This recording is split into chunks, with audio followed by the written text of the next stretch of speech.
இனிய காலை வணக்கம். This is Santhoshini. ரொம்ப நாளைக்கு அப்புறம் லாங் வீடியோ போடுறோம். This is my third long video. இதுக்கு முன்னாடி போட்ட 2 வீடியோஸ்லையும் என்னோடய ஃபேஸ் ஆஃப் லைஃப் வேறு மாதிரி இருந்தது. இப்போ எல்லாமே மாறிடுச்சு. இப்போ தான் வந்து செட்டில் ஆகியிருக்கேன். இதுக்கு முன்னாடி பிஜியில் இருந்தேன். ஸோ ரெகுலராக வீடியோஸ் போட முடியல. பட் ரொம்ப இன்ட்ரெஸ்டடாக தான் யூடியூப் ஜாயின் பண்ணேன். ஆனால் அதுக்கப்புறம் ரெகுலராக வீடியோஸ் போடுறதுக்கு ரொம்ப கஷ்டப்பட்டுட்ருக்கேன். ஏன்னா என்னோடய சிச்சுவேஷன்ஸ்லாம் சேஞ்ச் ஆகிட்டே இருக்குது. பட் என்னால் முடிஞ்ச வரைக்கும் நான் கன்சிஸ்டண்ட்டாக வீடியோஸ் போட்டுட்ருக்கேன். என்னோடய ஷார்ட்ஸை ரெகுலராக பார்த்தவங்க எனக்கு இங்கே கமெண்ட்ஸில் சொல்லுங்கள் எப்படி இருக்குன்றது. நான் வந்துட்டு ஏதாவது நல்லது கெட்டது கமெண்ட்ஸில் சொன்னால் அதை பேஸ் பண்ணி நான் சேஞ்ச் பண்ணிப்பேன். எனக்கு மோட்டிவேஷ்னலாகவும் இருக்கும். இன்றைக்கி வீடியோ ஒரு சண்டே எடுத்தது தான். இந்த வீடியோவில் என்னோடய சண்டே எப்படி போகுது ஆஸ் அ பேச்சுலராக நான் என்ன பண்ணுறேன் அப்படிங்கிற வீடியோஸ் பேஸ் பண்ணி தான் நான் எடுத்திருக்கேன். காலையில் எப்பயுமே டெய்லி 6:45 7க்குலாம் எழுந்திரிப்பேன். ஸோ அதே டைம் தான் எனக்கு இன்றைக்கி சண்டே லீவ் இருந்தும் எனக்கு முழிப்பு வந்துருச்சு. கண்டிப்பாக இந்த மாதிரி எல்லாருமே எக்ஸ்பீரியன்ஸ் பண்ணியிருப்பீங்க. லீவ் இருக்கப்போ நிறைய நேரம் தூங்க முடியாது. பட் தூக்கம் வரப்போ லீவ் இருக்காது. ரைஸு, தால், போஹா, ஆட்டா எதுவுமே இல்லை. ஸோ டிமார்ட் போகலாமா? அதுக்கு முன்னால் ஒரு காஃபி குடிச்சிட்டு போகலான்னு சொல்லிட்டு காஃபி ப்ரிப்பேர் பண்ணேன். ரெகுலராக நான் காஃபிலாம் குடிக்க மாட்டேன். பட் வீட்டில் இருக்கோம், ஷாப்பிங் போகிறோம், ஏதாவது குடிச்சிட்டு போகலாம் அப்படின்னு சொல்லிட்டு ரெஃப்ரெஷ்மெண்ட்காக தான் நான் காஃபி குடித்தேன். எப்பயுமே வந்துட்டு இந்த மாதிரி பேக்கெட்டில் தான் காஃபி பவுடர் வாங்கிப்பேன். அப்போ தான் அளவு கரெக்டாக இருக்கும். டிமார்ட்டோ, எஸ்மார்ட்டோ, ஹைப்பர் மார்க்கெட்டோ கண்டிப்பாக ஒரு லிஸ்ட்டோடு தான் போகணும். அதில் இருக்கிறத மட்டும் பார்த்து எடுத்துகிட்டு ஓடி வந்துடணும். கொஞ்சம் அங்கே டைம் ஸ்பெண்ட் பண்ணி ஏதாவது எக்ஸ்ட்ரா ஃப்ளோர்ஸை விசிட் பண்ணிட்டு வந்தோம்னா கண்டிப்பாக ஒரு 500 எக்ஸ்ட்ரா தான் நம்ம செலவு பண்ணிட்டு வந்திருப்போம். இன்றைக்கி நம்மளோட பட்ஜெட் வந்துட்டு 1000 ருபீஸ். எனக்கு இந்த மந்த்க்கு ரொம்ப இம்பார்ட்டண்டான க்ராசரிஸ் மட்டும் ரொம்ப ஃபுல் டப்பா காலியானது மட்டும்தான் நான் எழுதிக்கிட்டேன். அதை மட்டும் 1000 ருபீஸ்க்குள்ளே நான் வாங்கிக்க போகிறேன். ஆஸ் அ பேச்சுலராக எனக்கு என்ன தேவையோ அது மட்டும். ஃபுல்லாக லிஸ்ட் எழுதிட்டு கிளம்பியாச்சு. கிளம்புறதுக்கு முன்னாடி ஃபேஸ் கேர் என்ன எப்பயும் நம்ம போடுறது தான். பெருசாக நானும் மேக்கப் கேரும் கிடையாது, ஃபேஸ் கேரும் கிடையாது. ஜஸ்ட்டு நார்மலாக நான் வந்துட்டு எல்லோரு மாதிரியும் மாய்ஸ்சரைசரும் சன்ஸ்க்ரீனும் போடுறேன், அவ்வளோதான். பெருசாக மேக்கப்னால் என்னன்னு கூட தெரியாது. மேக்கப்பில் இருக்க கூட எனக்கு அர்த்தம் தெரியாது உண்மையாகவே. எனக்கும் நிறைய ஸ்கின் இஷ்யூஸ், பிம்பிள்ஸ்லாம் நிறையா இருந்துச்சு. நிறையா போர்ஸ் எல்லாமே. ஒரு 3 years to 5 years ஜேர்னி அது. பிக்சர் அட்டாச் பண்ணுறேன். இப்படி இருந்து இப்படி ஆச்சு. என்னையும் வந்து ஏன் உங்கள் ஸ்கின் இப்படி இருக்குன்னு சொல்லி கேட்டு கஷ்டப்படுத்தியிருக்காங்க. எல்லாமே நானும் சந்திச்சுட்டு தான் வந்திருக்கேன். ஸோ நான் யாரையாவது பிம்பிள் ஃபேஸில் பார்த்தேன்னா என்னால் அவங்க உணர முடியும் அவங்க மனசு எப்படி வலிக்கும்னு சொல்லிட்டு. ஸோ இது ஒரு ஜேர்னி தான். இதை வந்து சரி பண்ணிக்கிட்டது நானே தான். ஃபுல் க்ரெடிட்ஸும் நான் எனக்கு தான் கொடுத்துப்பேன். இந்த ஜேர்னியை பேஸ் பண்ணி வீடியோ வேணுன்னா சொல்லுங்கள், போடுறேன். சன்ஸ்க்ரீனையும் மாய்ஸ்சரைசரையும் பவுடர் அடித்து செட் பண்ணிவிட்டு, பவுடருக்காக நான் இந்த மாதிரி காட்டன் டவல் தான் யூஸ் பண்ணுவேன். ஸோ ஃபைனலாக ரெடி ஆகிட்டு கிளம்பியாச்சு. க்ராசரி ஷாப்பிங்க்கு தான் நம்ம கிளம்பியிருக்கோம். இந்த ட்ரெஸ்ஸுமே ஆக்சுவலாக டிமார்ட்டில் பர்ச்சேஸ் பண்ணது தான். டாப்பு ஜீனுமே டிமார்ட் பர்ச்சேஸ் பண்ணது தான். இந்த எனக்கு பிடிச்ச ட்ரெஸ், இந்த பிளாக் அண்ட் ஒயிட் காம்பினேஷன் ரொம்ப பிடிக்கும். டிமார்ட் போகிற மாதிரி இருந்தால் கண்டிப்பாக பேக் எடுத்துகிட்டு தான் போகணும். இல்லைன்னா 25 ருபீஸ் கொடுத்து பர்ச்சேஸ் பண்ணுற மாதிரி இருக்கும். ஸோ என்னோடய பேக்கில் இதெல்லாம் இருக்கும். அம்பர்லாம் இருக்கும். என்னோடய ஸ்பெக்ஸ் எப்பயுமே இருக்கும் என் பேக்கில். அப்புறம் டிமார்ட் பேக் எடுத்துகிட்டு கிளம்பிட்டேன்.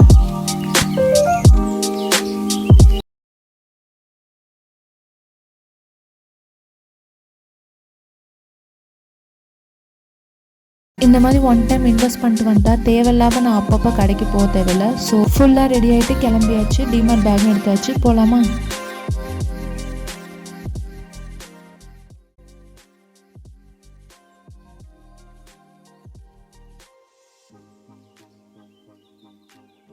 ஸோ கார்மேல்ரமில் இருக்க டிமார்ட் தான் வந்திருக்கேன். பிளான் பண்ணாமல் தான் வந்தேன் சாப்பிட. பட் இங்கே ஒரு கடையை பார்த்ததும் தோசை சாப்பிடணும் போல் இருந்தது. ரொம்ப நாள் ஆச்சு தோசை கடையில் சாப்பிட்டு.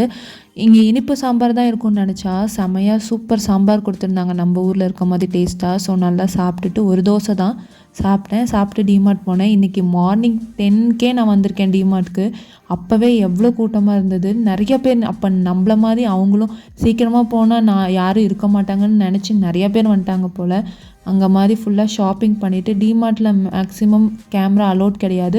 ஸோ நான் தேவையில்லாமல் ஃபோட்டோஸ்லாம் எடுத்துகிட்டு நான் இது பண்ணல. ரிலாக்ஸாக ஷாப்பிங் பண்ணிவிட்டு வெளியே வந்துட்டு ஒரு ட்ரிங்க் குடிச்சிட்டு ஒரு மொசம்பி ஜூஸ் குடிச்சிட்டு வீட்டுக்கு வந்துட்டேன். வந்ததுமே எல்லாத்தையும் எடுத்து பார்த்துட்டு என்னென்ன வாங்கினனோ எல்லாத்தையுமே நீட்டாக பார்த்துட்டு என்னென்ன ரேட்டில் இருக்குது, எவ்வளோ கிராமுக்கு எப்படி இருக்குதுன்னு சொல்லிட்டு ஒரு அண்டர்ஸ்டாண்ட் பண்ணிக்கிட்டேன். அப்போ தான் ஒரு நாலேஜ் கிடைக்கும் நெக்ஸ்ட் டைம் பிளான் பண்ணுறதுக்கு. இந்த மாதிரி க்ராசரிஸ் மொத்தமாக நான் இப்போ தான் இந்த மாதிரி வாங்குகிறேன். ஸோ அதனால் வந்ததே எல்லாத்தையுமே ஆர்கனைஸ் பண்ணிட்டேன். இந்த நான் நீட்டாக எல்லாத்துக்குமே பாக்ஸஸ்லாம் வச்சுருக்கேன். டம்ப் பண்ண மாட்டேன். கரெக்டாக எல்லாத்தையுமே அதில் ஃபில் பண்ணி வச்சுருவேன். எனக்குமே பிளாஸ்டிக்ஸ்லாம் யூஸ் பண்ண பிடிக்காது. பட் எனக்கு இது போதும் இங்கே இன்னும் கொஞ்ச நாளைக்கு. பட் இந்த மாதிரி பிளாஸ்டிக் யூஸ் பண்ணக்கூடாது. ஓகே, பேச்சுலர், நான் திருப்பி எல்லாத்தையும் கரெக்டாக எடுத்துகிட்டு போக முடியாது. நான் வந்துட்டு ஸ்டீல் இந்த மாதிரி எஸ்எஸ்லலாம் வந்துட்டு இன்வெஸ்ட் பண்ணேன். ஸோ அதனால் நான் இப்படி இன்வெஸ்ட் பண்ணிக்கிறேன். பட் ஃபேமிலியாக இருக்கவங்க இப்போலாம் பண்ணிக்க தேவையில்லை. பட் லன்ச் பாக்ஸ்லாம் எனது பிளாஸ்டிக் கிடையாதுங்க. அதெல்லாம் நான் கரெக்டாக தான் யூஸ் பண்ணிகிட்ருக்கேன். அதுக்கப்புறம் வாங்கிட்டு வந்ததெல்லாம் நீட்டாக ஆர்கனைஸ் பண்ணிவிடுவேன். நான் எப்பயுமே கரெக்டாக வாங்கி கரெக்டாக காலி பண்ணிவிடுவேன்.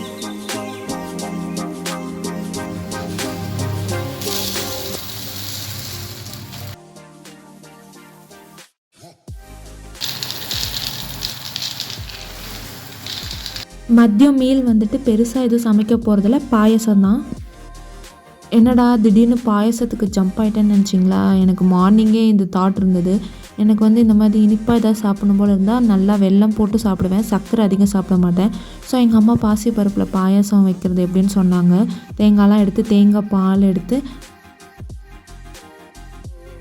அதுக்கப்புறமேட்டு சைட் பை சைட் பாசிப்பருப்பையும் தண்ணி போட்டு நல்லா கொதிக்க விட்டுட்டே இருந்தால் அது அப்படியே அந்த பாசிப்பருப்பு நல்லா வெந்துடும். அதுக்கப்புறம் தேங்காய் அரைக்கிறப்ப எங்கள் அம்மா கொஞ்சமாக அதில் அரிசியும் போட்டு அரைக்க சொன்னாங்க. அப்போ அது ஒரு டேஸ்ட் வரும். ரெண்டையும் அரைச்சி பால் எடுத்து பாசிப்பருப்பு நல்லா வெந்ததுக்கப்புறம் அந்த பாலை அதில் ஊற்றி நல்லா கொதிக்க வச்சு ஏலக்காய் ஃபஸ்ட்டே நான் போட்டுட்டேன்.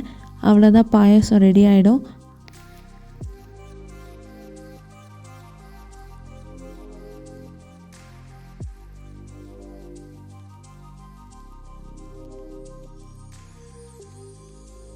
அவ்வளோதான், ஃபைனலாக வெல்லம் ஊற்றிட்டு நல்லா கொதிக்க வச்சுட்டு சாப்பிட்லாம். நெக்ஸ்ட் வந்து இந்த பக்கம் வடைக்கு துவரம்பருப்பு தான் ஊற போட்டிருந்தேன். ஆக்சுவலாக வடை பருப்புலாம் இல்லை, துவரம்பருப்புலேயே செய்யலாமே. சம்டைம்ஸ் நம்ம பேச்சுலர்ஸ்னு சொல்லிட்டு ப்ரூஃப் பண்ணிடுறோம் பார்த்தீங்களா. இருக்கிறத வச்சு சமைக்க வேண்டியது தான். அதுலேயே வடை போட்டேன். அது கூட டேஸ்ட்டாக தான் இருக்கும். நான் ஆல்ரெடி சாப்பிட்ருக்கேன். அப்புறம் அந்த வடைக்கான ரெசிபீஸ்லாம் எனக்கு ஆல்ரெடி தெரியும். அதெல்லாம் எங்கள் அம்மாட்ட கேட்கல, நானே என்னோடய ரேஷியோவில் போட்டுட்டேன். சூப்பராகவும் இருந்துச்சு. ஃபர்ஸ்ட் கொஞ்சம் வடை போட்டதுமே டேஸ்ட் பார்க்குறேன்னு சொல்லிட்டு ஒரு 4 வடை உள்ளே போயிடுச்சு. இந்த மாதிரி டேஸ்ட் பார்க்கக்கூடாது, எல்லாம் சேர்த்து தான் சாப்பிட்ணுன்னு சொல்லிட்டு கொஞ்சம் கண்ட்ரோல் பண்ணிவிட்டு இவ்வளோ வடை தான் போட்டிருந்தேன். இவ்வளோ தான் நான் ஊற போட்டிருந்தேன். ஒரு ஆளுக்கு தானே, அதிகமாக போட்டால் வேஸ்ட்டாக போயிடும். பாயசமும் வடையும் சாப்பிட்டேன். இதுதான் எனக்கு இதுவே ஃபுல் மைலேஜ் கொடுத்துச்சு, ஃபுல்லாக ஆகிடுச்சு. இந்த மாதிரி நிறைய பேர் வீட்டிலேருந்து வந்து கரியர் க்ரோத்துக்காக கஷ்டப்பட்டுட்ருக்கீங்க. அவங்களுக்குலாம் பெஸ்ட் விஷஸ். இந்த மாதிரி ரெகுலராக வீடியோஸ் பார்க்க சப்ஸ்கிரைப் பண்ணிக்கோங்க. அண்ட் தேங்க்யூ ஃபார் வாட்சிங். பாய்.